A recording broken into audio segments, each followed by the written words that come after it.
I can't with this hair.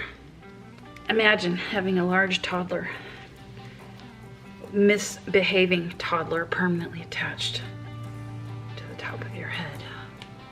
It's a lot like what my hair is. Okay. Well, I don't think cute's on the menu today, guys. So much horsehair. How do you know it's spring? It's not love that's in the air. It's horsehair!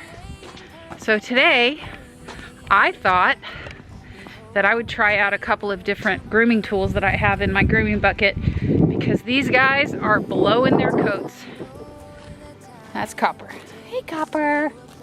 Copper's a saddlebred. He's a good looking boy. He boards here at my house. Not sure how old he is. I think he's in his 20s. Anyway, so I'm gonna try this on him. Well, actually, I already did. I should show you. I already did this side. Look at that. I already did this side of him. And you can see it's just a never-ending collection of hair. So I've already showed you this one. This is the other one. I can't remember how much it was. It's called the Strip Hair Gentle Groomer. And if you look, you can see it's got texture on it on this side, and then it's got a finer texture on the ends. Right there. Can you see that? And then there is the name of it. And I'm thinking this thing was like $40. Okay, so this is the part of him that I just did with the regular thing. Wow. Okay. So yeah, that's a little bit impressive. I mean, if they're doing like the classic coat blowing where they just take a step and hair just flies off them in big clouds, then this tool definitely is doing the job.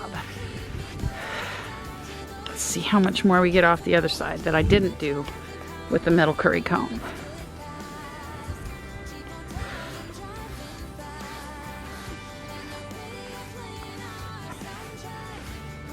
I'm sorry if I'm not doing a good job with the camera. It's so bright out here that it's hard to see. Wow, look at that. Okay, so I'm gonna say this thing works. It's definitely getting a lot more off of this side that I hadn't just done with the curry comb. And it doesn't make him uncomfortable at all, you know? You have to be so careful with the curry comb in those places where the bone, like at the withers, is close to the surface, because you know, it's, if you can imagine, it's pretty uncomfortable. So anyway, this is nice because it's very gentle. Okay, Mace, how about you? Oh my God, look at that.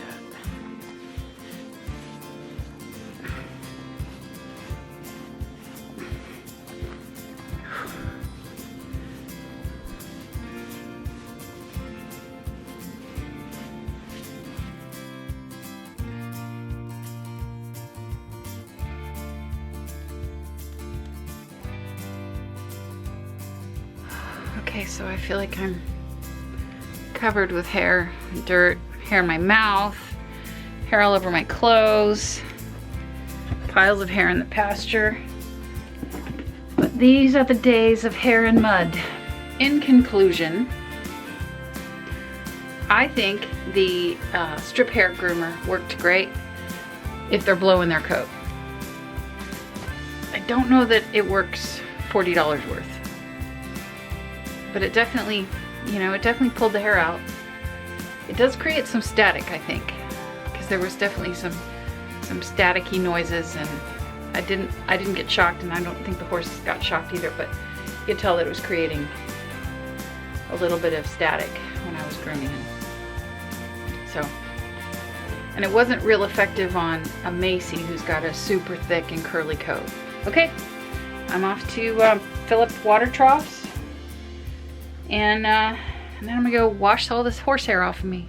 Hey, so I was walking out to the pasture earlier to feed dinner, and Shadow was freaking out. He was running around with his head up and his tail up, and he was doing that really not loud snorty thing horses do where they blow out really hard when they're nervous.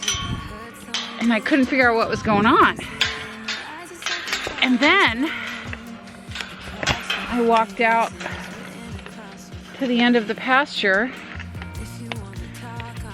to give them their hay, and I discovered it's terrifying. Really, I mean, I can't imagine. You can't imagine. You see, he discovered a horse-eating monster on the other side of the fence down here at the pasture, and he is still pretty dang upset about it, huh? What is it, Shadow? What is it? Come on, let's go find out. Come on, you can be brave, I'm with you. He says, nope, I'm out. I put their hay down here, and I think Shadow may just decide it's not worth it. He might just have to go hungry, and I can't blame him, because this creature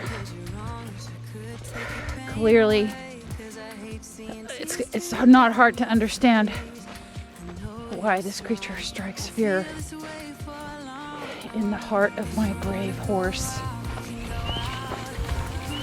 Oh, there it is. There is the terrifying creature. Brace yourselves. Can you see it?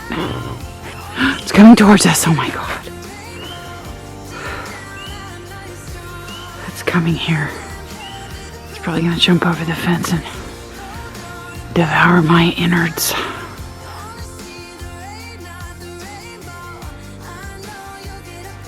It's Mabel the cow. It's a cow, y'all.